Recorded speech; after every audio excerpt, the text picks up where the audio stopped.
بسم الله الرحمن الرحيم الحمد لله والصلاة والسلام على رسول الله.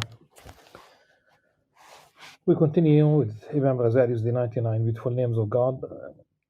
المقصد الأسنى في شرح أسماء الله الحسنى, translated by David Boyle and Nazih Bahir.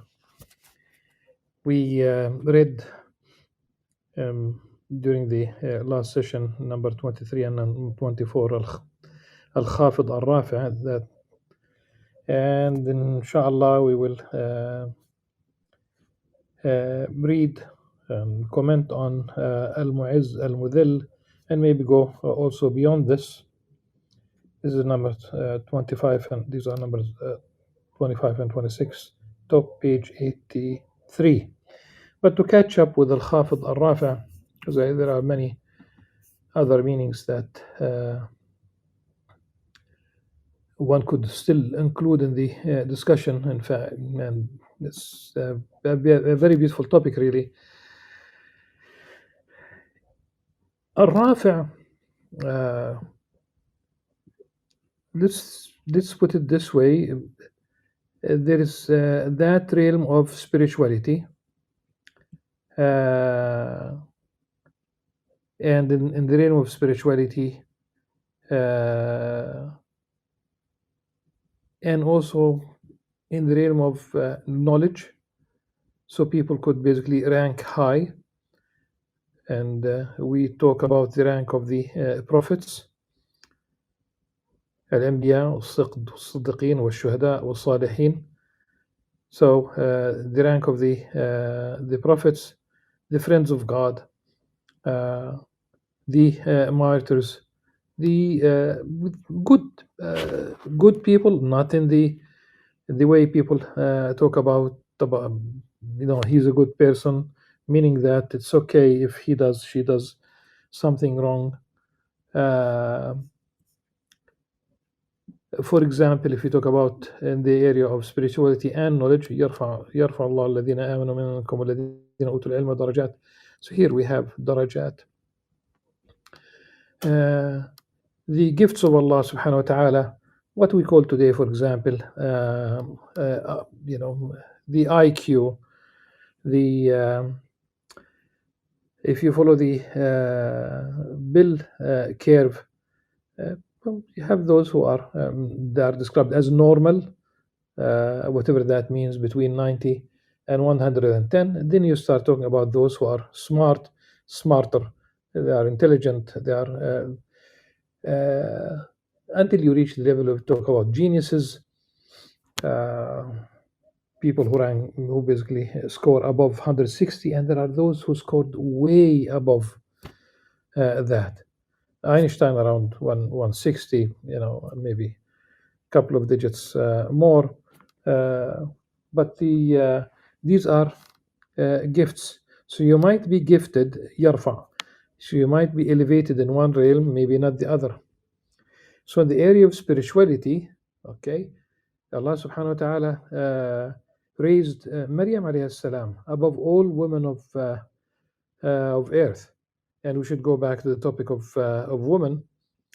Allah subhanahu wa ta'ala, He yarfa the preference of some messengers above others. تلك الرسل فضلنا بعضهم على بعض منهم من كلم الله. So the fact that Allah subhanahu wa ta'ala spoke to some of them is a high rank, like Musa alayhi salam. There is a preference of, in fact, there is a shocking reminder about people who basically were preferred and not anymore. For example, يا بني إسرائيل اذكروا نعمتي التي أنعمت عليكم وأني فضلتكم العالمين. So this is really a preference, a favored status of the children of Israel. And this is not qua ethnicity, and no, this is nonsense. This is nonsense. It would be racist to think about, there's a preference of one, people because of color, because of physiognomy, above the others, or simply because you belong to a specific cultural group. that's not how it works. You disbelieve, or you turn your back on God, and you if you are unjust, especially if you commit, those of them who commit today, they continue to commit genocide. All these things will definitely backfire. But why go back to women? So Allah Subhanahu wa Taala raises people above others in degree of intelligence, knowledge, social status, political. Of course, Allah Subhanahu wa Taala, amongst the children of Israel, there were prophets and kings, and that's really um, that's a high status. But with high status, there is also higher responsibility. People should think about the test, and the same thing applies to the realm of economics, finance, money, wealth. You could rank higher than others, and with that, there is a big responsibility towards the welfare of people. You become a billionaire, and think about it. You talk about the zakah, and 25 million, whatever the unit of money used. So people could rank higher. What worries me is that there is, in fact, a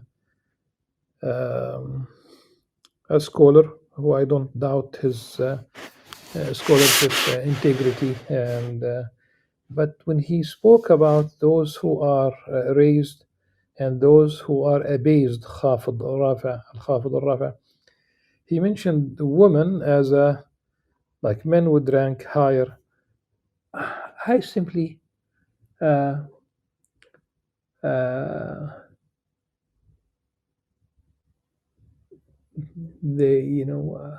somehow this did not really ring a bell in my head in terms of what I know. Just think about it this way. When that young companion asked the Prophet ﷺ, who is entitled to my best companionship? And the Prophet ﷺ told him, your mother. He asked again, and the same answer, your mother. Third time, still the answer is your mother. The fourth time is your father. And I don't know of any man, whether you talk about the average person or scholars, whoever, no man ever complained about this, and no man ever said this is a discrimination against men. Had the hadith been the other way around, your father, then your mother, it's not, of course, the case, simply just an assumption. I'm sure the feminists would have raised the red flag, and they would cried wolf. Now, this shows that there is a high rank of mothers who are women, not men. And Muslim scholars try to understand why this. This is, of course, now we talk about an interpretation, a beautiful interpretation, that the first your mother is in exchange for pregnancy, meaning she endures all these transformations that physiologically, all these changes, all the hormonal changes, bodily changes, all these things. So in exchange for that, the second one, in exchange for delivery, she goes into labor, and men would never probably be able to tolerate the pain, because they try to create a degree of pain, and it seems it's tremendous. And the third one, in exchange for breastfeeding and nurturing the child. Uh, we should remember that the very first story of the Quran, I would call it the very first story of the Quran, is a story of liberation, liberating woman from the burden of the being singled out as the cause for the fall from the garden. From and This is because in the Judeo-Christian tradition, this is the Old Testament, Eve is blamed. She eats first from the prohibited tree. Satan, in the form of the snake, uh, serpent, approaches Eve. She eats, and then she basically introduces the fruit to Sayyid Adam alayhi salam, and he does eat. And when Allah subhanahu wa ta'ala, this is the biblical narrative, uh, uh, talks to Adam alayhi salam about his sin, he says, "The woman that you gave me." So he throws her under the bus immediately. This is not the Quranic narrative. The Quranic narrative liberates women, and in the following sense, the Quran uses the dual suffix pronoun. The names are not mentioned. Adam and Eve are not mentioned. Eve is not mentioned at all as a name, as a character. She's mentioned as a character, as a spouse. And in fact, the only name, as you will know, in the Quran is Maryam alayhi salam. So back to the dual suffix pronoun. Both of them were warned, both of them were tempted, both of them succumbed and ate, and both of them were expelled. There is no order. Had there been names, we would have, because it uses dual suffix pronoun, then absolutely there is no way, based on the Quranic narrative, there's no way you can say who ate first, who was expelled first, who was tempted first. That's not the Quranic narrative. So the Quran does liberate women from the burden of the fall.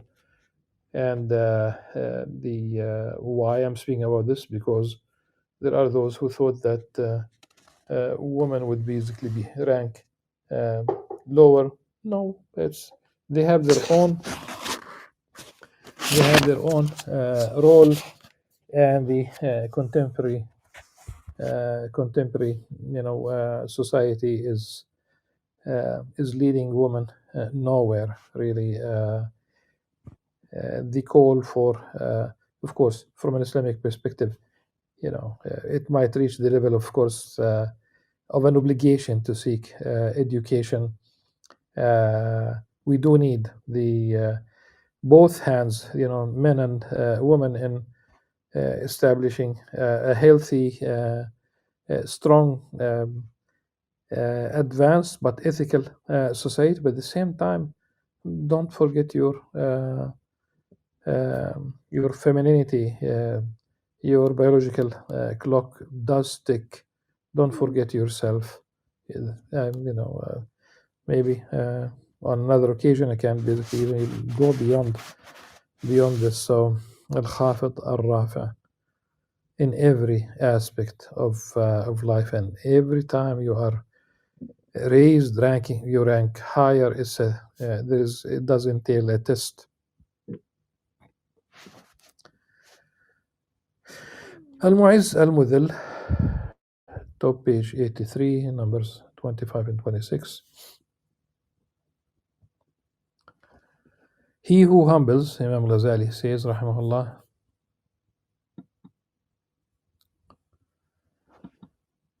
he who humbles is the one who gives dominion to whomever. The honors, Al-Mu'izz al-Mudhil, the honorer, he who humbles. So the honorer is Al-Mu'izz. Al-Mudhil is the one who humbles. is the one who gives dominion to whomever he wills and removes it from whomever he wills. True dominion consists in deliverance from the shame of need, the dominance of passion, and the disgrace of ignorance. So, deliverance from these states.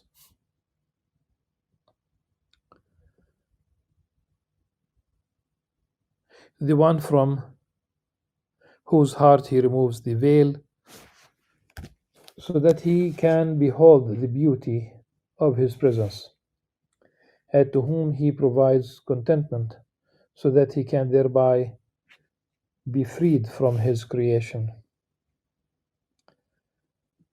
The one from whose heart he, subhanahu wa ta'ala, removes the veil so that he can, the human being, behold the beauty of his presence, the divine presence. And to whom he provides contentment, Allah subhanahu wa ta'ala provides contentment so that he can thereby be freed from his creation. And whom he assists, Allah subhanahu wa ta'ala, with power and support so that he can take charge of the dispositions of his own soul. He is the one whom God honors and to whom he gives dominion immediately. And he will honor him in the next life by bringing him closer and addressing him. But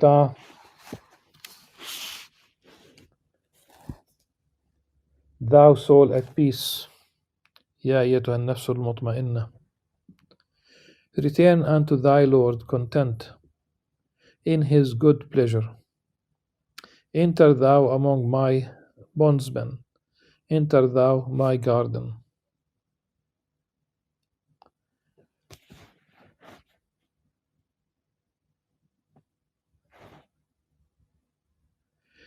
The one whose eyes he extends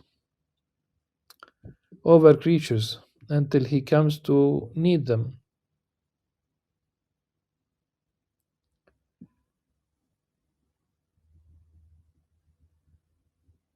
So the one whose eyes Allah subhanahu wa ta'ala extends over creatures until he comes to need them, and over whom he makes greed master to the point where nothing satisfies him, and whom by his deception he gradually brings to the point where he deceives himself and remains in the darkness of ignorance.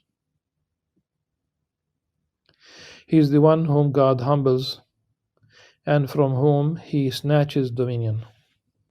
He honors whomever he wills and humbles whomever he wills. And that is God's doing, great and glorious, as he wills and in the manner in which he wills, for he is the honorer, al-Mu'izz, and he who humbles. He honors whomever he wills and humbles whomever he wills. This humbled one is the one who is addressed and told, but ye tempted one another, ولكنكم فتنتم أنفسكم.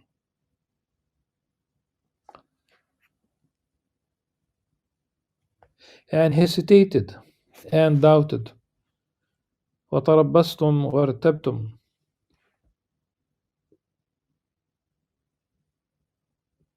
And vain desires beguiled you that till the ordinance of God came to pass. وغرتكم الأماني.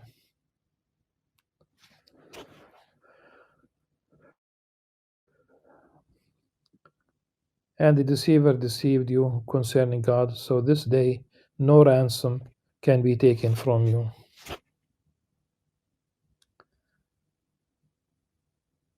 From a different context,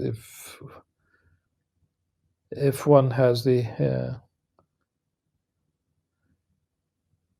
whole globe filled with gold and attempts to ransom himself, it would not work.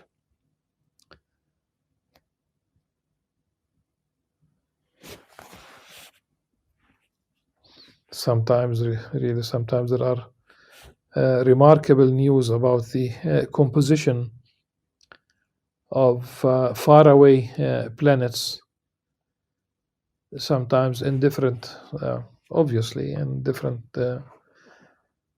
uh, solar systems, maybe sometimes even different galaxies. Just think about it. In our own, the Milky Way, we have 400 billion stars, 2 trillion galaxies. That's the part of the universe that we could see until now. At any rate, they've discovered an Earth-like planet, but the composition, it's old diamond. And right now, there are companies, they think about sending at this stage unmanned spaceships to mine,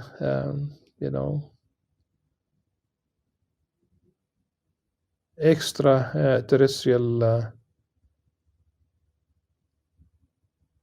planets or even meteors or whatever.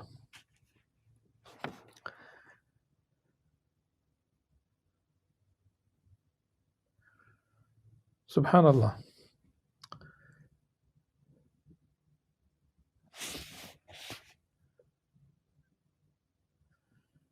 So people on Earth have their eyes on other planets, and it's remarkable how they behave the way they behaved on Earth. Western colonial powers that planted their flags on the moon, and they could hardly probably plant their flag on Mars. Maybe, you never know. The concept of terra nullius, which is the British applied to Australia when they arrived in Western Australia. No man's land. So the Aborigines doesn't make much difference that they existed there. Same thing applied to North America. Doesn't make much difference that there were native people there.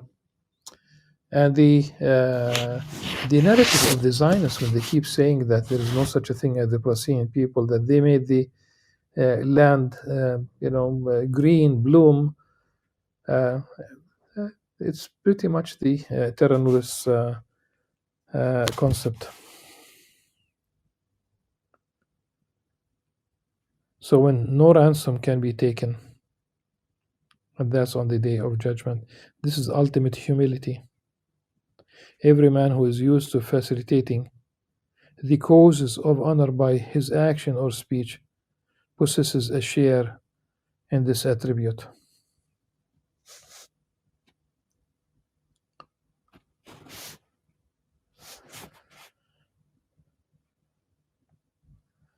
And I think if you talk about the one al-mu'izz, so we talk about the izz, honor. There's nothing like izz al-Islam. There's nothing like the honor of being a Muslim. And we talk about really the subscribing to the Islamic worldview, whereby we talk about an ethical position that cannot be compromised by one's hardships and tribulations. And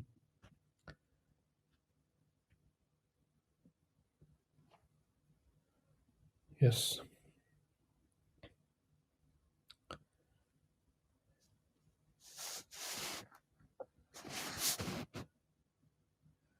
As-Sami', number 27. And I think Sami' al-Basir, they go hand in hand really. 27, 28.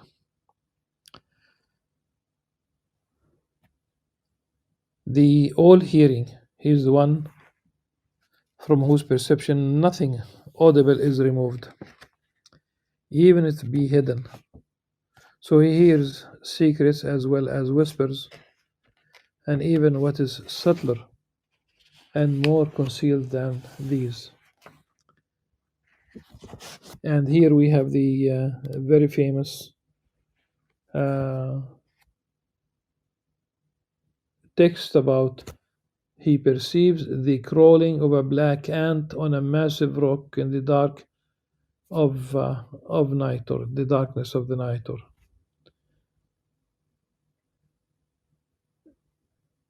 and I think the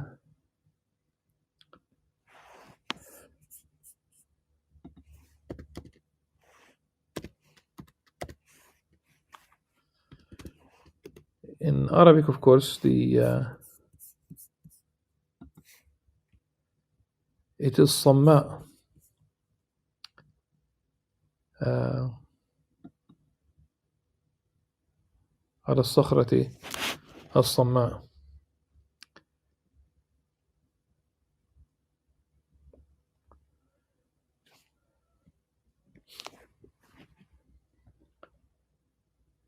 And probably it could mean somehow that the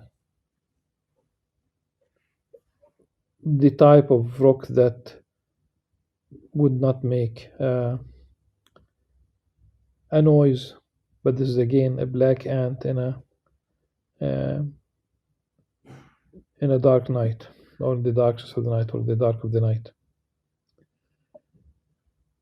And this should remind us, really, remember this.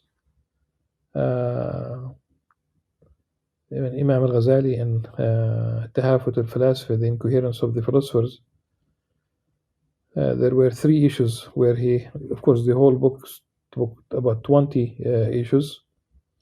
Three of them he rendered the philosophers as non-believers if they subscribe to any of these three.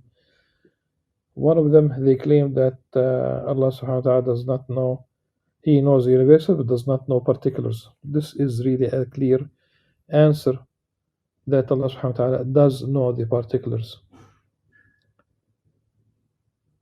He created everything in the universe and He knows what He created. Of course, the other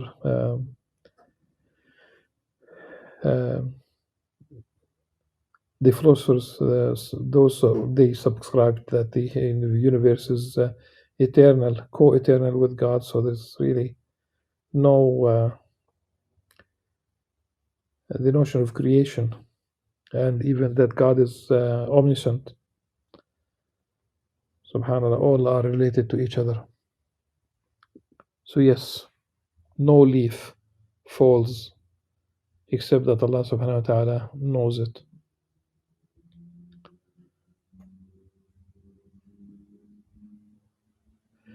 He, Allah subhanahu wa ta'ala, hears the praise of those praising Him and rewards them, as well as the entreaties of those praying and responds to them. He hears without any auditory organs or ears. Nothing is like unto Him, ليس كمثله شيء, as He acts without limbs and speaks without a tongue. And His hearing is free from accidents which could befall it. When you elevate the all-hearing above changes which happen to Him when audible sounds occur, and exalt Him above hearing by ears or by instruments and devices, the way we do as human beings, and in fact the animals in general. I say the animals in general because they might have different organs, but they still need the organs. You realize that hearing, so far as He is concerned, subhanahu wa ta'ala, is tantamount to an attribute by which the perfection of the qualities of things heard is disclosed. Whoever does not take care in considering this matter will inevitably fall into pure anthropomorphism. تشبيه. And I think it's a very sad state of scholarship, because there are those today who would attack the Asharite, like a fresh wave of that lacks the knowledge and that lacks the adab in both cases. Pure anthropomorphism. ولم يدق نظرا في وقع بضره في محض التشبيه. So be wary about it and be precise when you consider it. Tanbih counsel, just to insofar as the senses are concerned, man has a share in hearing, but it is deficient, especially with all these loud noises. It's noise pollution. It's inevitable, whether it's either old age or uh, and also those youngsters who keep putting these earphones on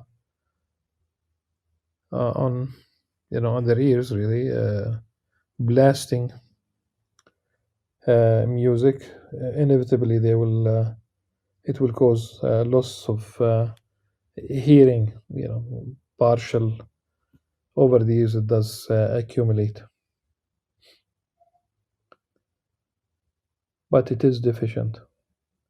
Even if it's not deficient, at the best, the healthiest person uh,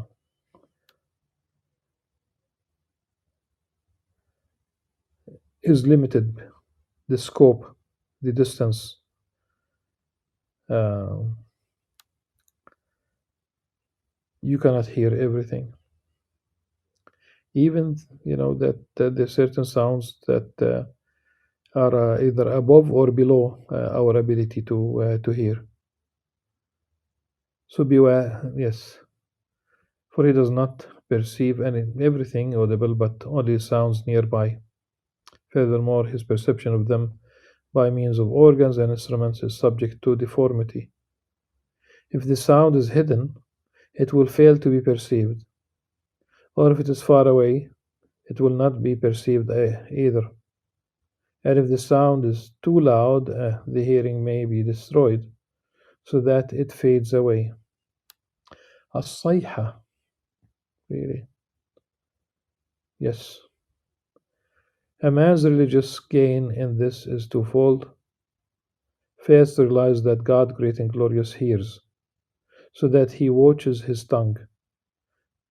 As human beings, because Allah subhanahu wa ta'ala does hear us, we should watch what we say. Remember what the hadith of the many traditions, but the hadith of Prophet sallallahu alaihi wasallam, hold on to your tongue.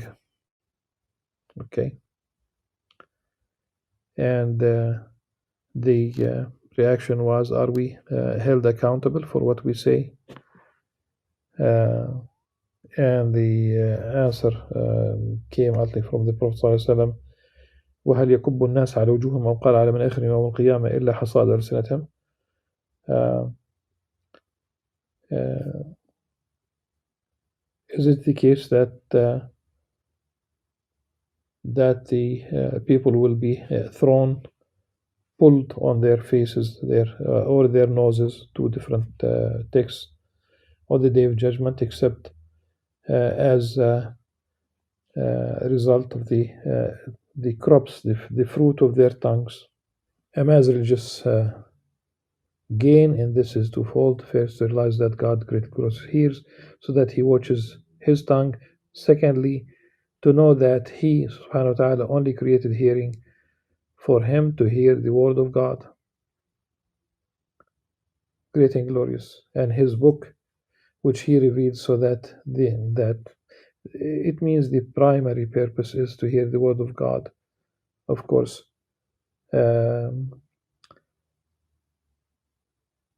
And his book, which he revealed, so that man may receive it from it, or receive from it the benefit of guidance to the way of God, great and glorious. So he will not use his hearing except for this. Of course, there is that which is compatible. Of course, any good, anything beneficial, anything in the sciences, beneficial science. You need the hearing to learn medicine. You need the hearing to learn physics and chemistry. But ultimately the psychology and social sciences, etc.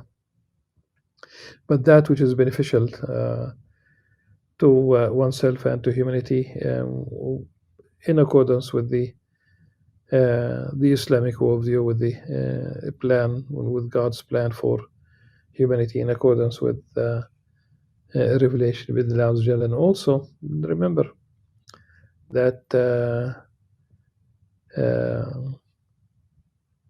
the listening to natural sounds and remembering that